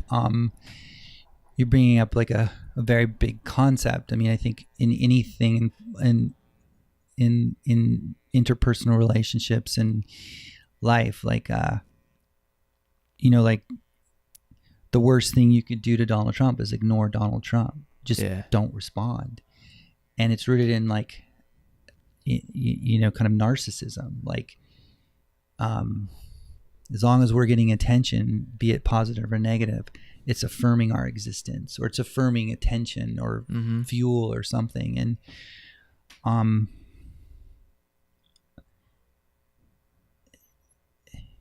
the idea that we, because we, the idea, I think, and my understanding is that one exists in a narcissistic way through others' reaction to you or the person or me, say. And by having no reaction, then I don't exist, right? I literally don't exist. Yeah. And that goes back to the idea of practice. So if you fall in love with the practice and what the practice is teaching you, then the response is not really important anymore, because the value of the work is in a way in internal dialogue. Yeah. And so nurturing that internal dialogue rather than external reactions, both either positive or negative, it's going to I don't know, it's going to nourish you in a lot of ways that are, really, really positive. But if I'm worried about the external in any way, then I'm less focused on the practice and the process. So by focusing on the practice and the process, you're allowing yourself to be, in a way, indifferent to the indifference or the positivity or the negativity. All of it. Yeah. And, on that, there's this idea of, yeah. I think that's underemphasized. Maybe it was because, like, I wasn't open enough to hear it. But I came to that realization maybe like a week ago. Yeah. It was so recent. Where the last book that I made, to me, the whole concept of it was like, I mean, the title was Chasing Fuck You Power. And the whole concept for me was like trying to get to a place where I could be myself based on other people's opinions. Like, oh, I can't be this person that goes to parties and takes pictures of this stuff and also be like a professional business person. And then by going through that process, the realization was like, oh, it's all up here, man. Like, forget about what anybody else thinks. Like, at the end of it, I realized the title was like just chasing self-confidence and chasing, I don't know what's the word for opposite of self-conscious, like content. And maybe it was good that I wasn't searching for like, okay, what does my work teach me? And then it came when it needed to come. Yeah. But it was almost a thing of like, I didn't even know that was possible for like my work to teach me something. Again, it's like an ego thing. It's like, well, I made this, like, yeah. I know everything about this piece of work that I made. When it's like, obviously, come on now. Yeah. There's so much to it that you don't consciously aware of. Yeah, a teacher once said to me, and it was just a terrible thing to say. I still don't like this. And so I say this, don't put this in your head, but it's actually kind of dangerous. And for me, it was really destructive. As he said, if no one ever liked your work, right? If would you still do it, right? And my brain just locked on that, and it was really destructive for a long time. He posed the question. Yeah, he just, he was somebody that I respected, and he said, "Would you still do your work?" And that just ate me up, and I don't think in a helpful way for a long time. But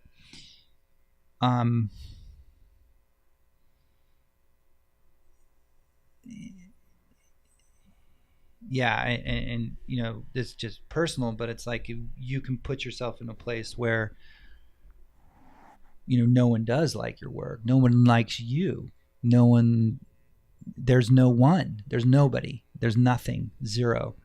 And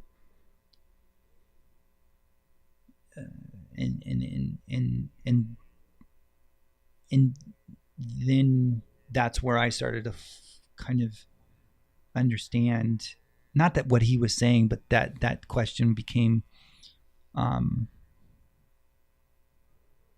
like this is a conversation I'm having with myself, and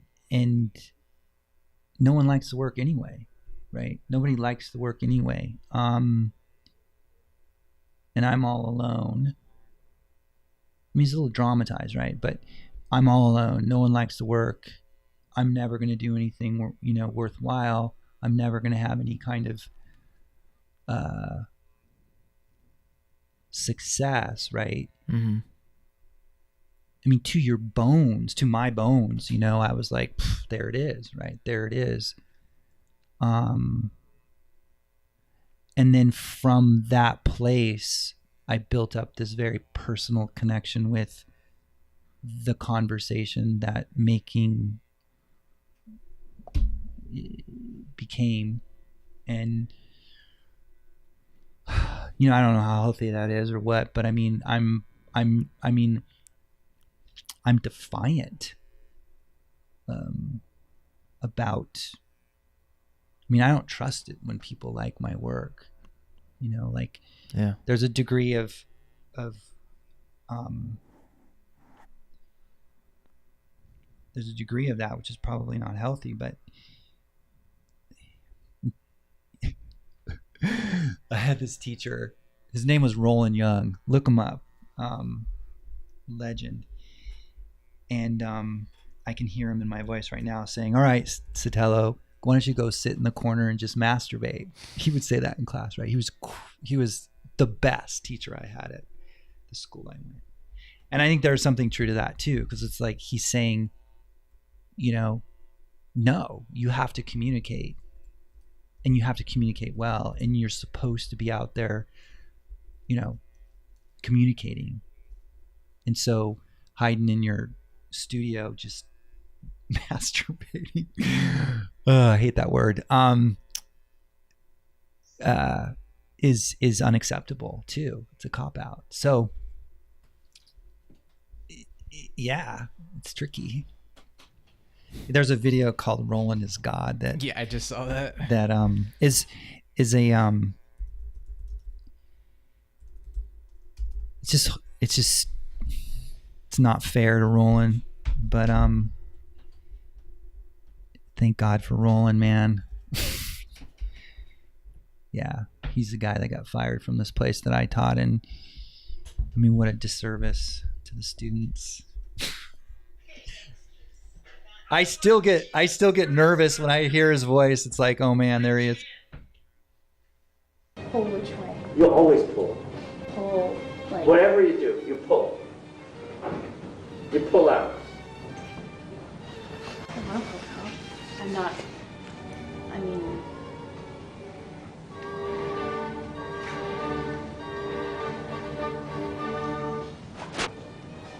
I just tried to focus on other ways to show control, and some of them... Yeah, but you always pull out.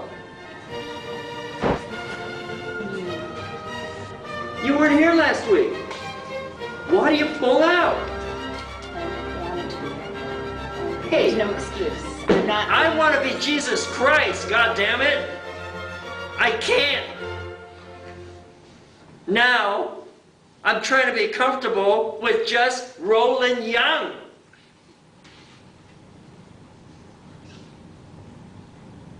So have you done this your whole life? You're right at that point, and then you pull out. Yes or no? I'm curious. No, I haven't done that my whole life.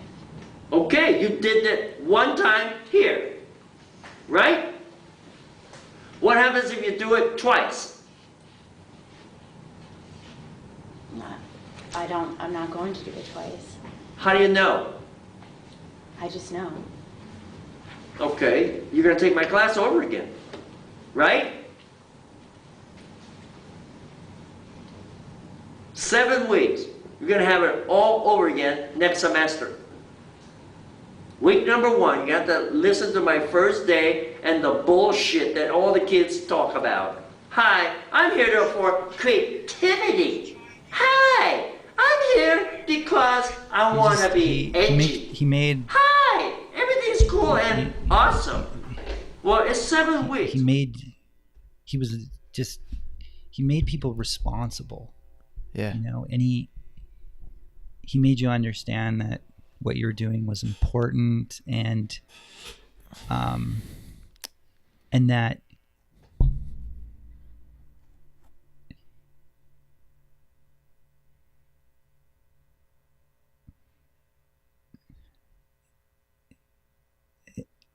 I loved Roland because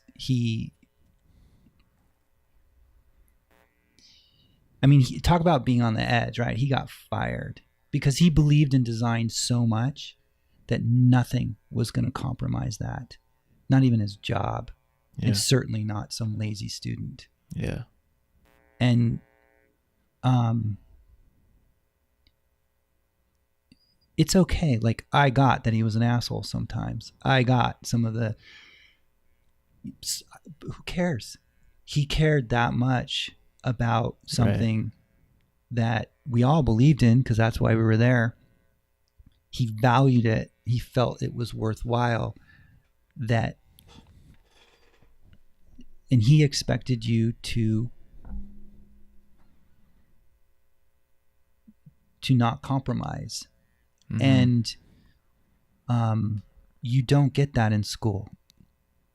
You don't, because you'll get fired, right? So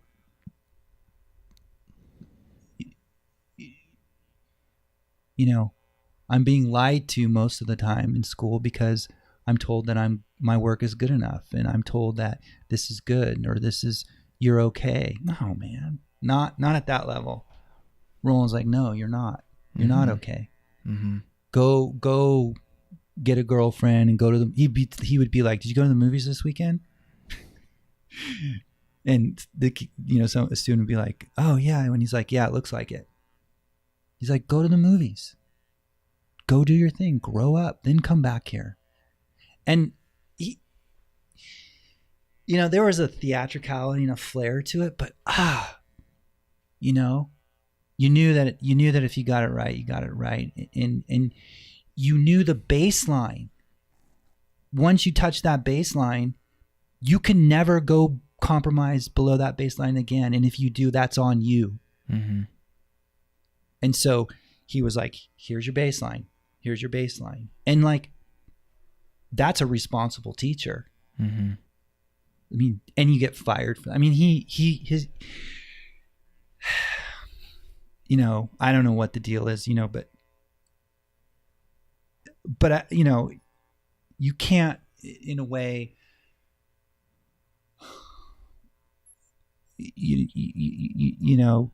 cut off part of him and expect to get all of them or something. I don't know, but it's just like, you just no, totally. That's like the whole thing of get out of the way. It's like you get him, if you want him, you get him. Yeah.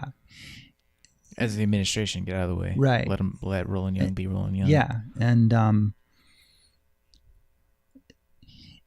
just to have that experience. I mean, I worked for some of the meanest motherfuckers, like just belittling and aggressive, and yeah, you know what? They were assholes, and I literally almost got in fistfights with some of them. But it was good for me. Yeah, totally. And in a way I could trust. Right was right and wrong was wrong. Like I knew the baseline. I knew that they were going to at least tell me their opinion. Yeah. Yeah. And it's funny with my students, the young students, like I think in the arts, that's something that they don't do in the academics. Like, I mean, I do these, I mean, you can call them microaggressions even with the kids. Like, you know, a kid sits down in the class in the first 5 minutes of the first day and does something stupid. I'm on them. I'm like, why are you here? Get out of here. Yeah. I don't want you in here. And they're just like, what? And I worry about that, but I think of Roland and I think, you know, it's good to have these boundaries, and it's good to know that there's something to it. There's a hierarchy of your potential, and like you're not doing it right now, and I know you can, and I'm going to help you get there. Mm-hmm. I'm going to help you get there. But that's what we're doing here. Mm-hmm. We're not enabling your self-destruction. Mm-hmm. And if you're like I had a student, you know, right away I talked to the mom, is like, this is a problem, blah, blah, blah, blah, blah. This is, you know, this, I would want to know this as a parent, and, you know, and you know, I don't know what I'm doing, but if I had this kid, I'd want to know, and blah, blah, blah. But at the end of the semester, end of the year, this student was still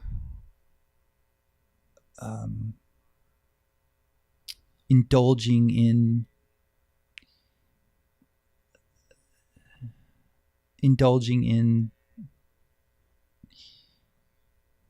this self-hatred, call it.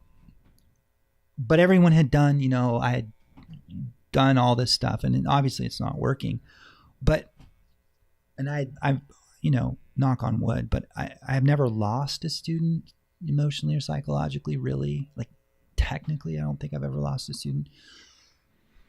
But I went up to the student, you know, this is after a year, meeting the parents and talking to them and give them this and give them that. And they hadn't done any work. And so I was like, I said to him, what's going on? And I made them accountable, right? And it was this moment of, they gave another excuse, right? They're like, well, my parents, and I just said, okay, you have a choice right now. You can own it or not. And she knew exactly what I was talking about. And I could see her sitting there, you know, and, you know, I don't know if this is right or wrong, but she's like, she consciously lied to me. She's like, no, you know, and she lied. She made this excuse. Well, you know, and I said, you just failed my class. I don't care if you have your work or not, but own it. And,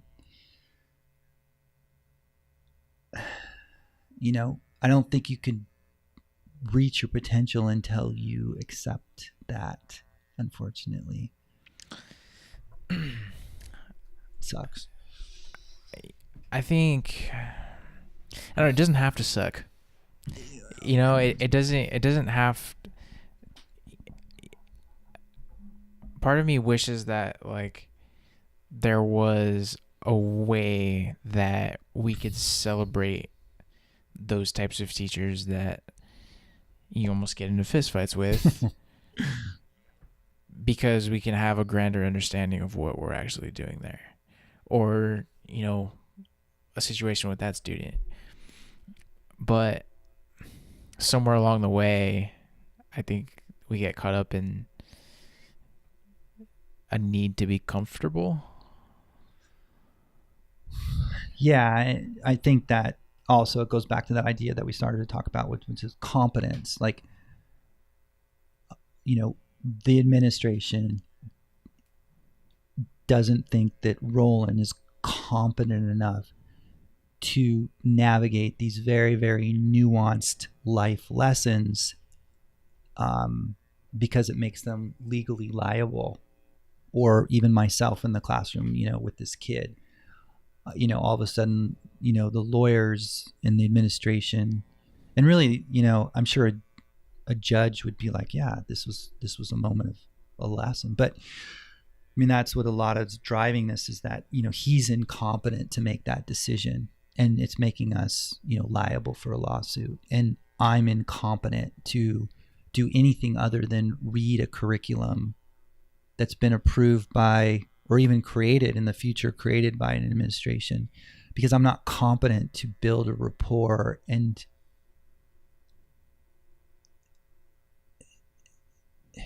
in a way, I don't know, be involved in this, professional relationship where you're teaching not just, photos. I don't even know. Photos like a very minor part of the whole deal, right? Yeah. And but we're not competent to do that. So then we get fired, or we get written up, or whatever. And I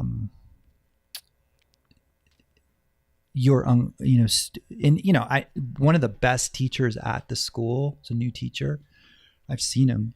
A student didn't like this teacher and accused him of something, and the parents came in, and it was complete fabrication. There's no way this person did what, but it's a nightmare. So, Yeah.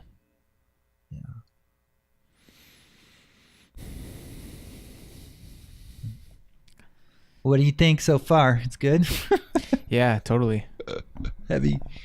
We kind of lost ourselves for the past hour there. I mean, Okay. We've done 2 hours and 10 minutes. Okay. If you believe it. No. But I wasn't even really thinking for the past hour, which is a good thing in my head. Do you have to get out of here soon? No, I mean, if there's anything that you want to, I don't know if your listeners are going to be all that. Fuck them. If they got this far, they got this far. But I think that's a general good stopping point. Okay. Cool. Yeah. So I hope it goes well. yeah. Thanks for chatting. Yeah. All right, that was the episode. Thank you so much for watching. Let me know what you think. At Call Me Donnie on Instagram, _ Call Me Donnie on Twitter, and check out David's website. He's dope. He's an amazing guy. He's one of the most influential people in my life, I think, for sure. His website, lemaystreet.com, LEMAY street.com. Check him out. If you can find some info about the classes that he teaches at Art Center. If you just Google his name, one of the first results is some Art Center stuff. Or if you Google his name, photographer, Art Center information comes up. And if you're interested in the music from this website, or some of the stuff that he has helped me with throughout the past couple years of me taking pictures, you can check that stuff out at donaldfrias.com and click on the little right hand corner. There's something that says the Gast. So that's all I got to say for this one. Thank you so much for tuning in. I really appreciate it. And I'll catch you on the next one.